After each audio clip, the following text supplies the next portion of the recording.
Hi guys, today we're going to introduce the first of 3 New Stuff Revision 1 mods for MOAR 2.2.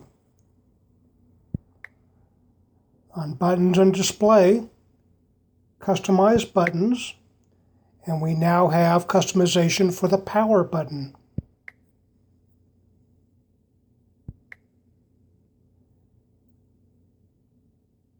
Here are the choices you can choose for it. You can also choose to have it on as an app.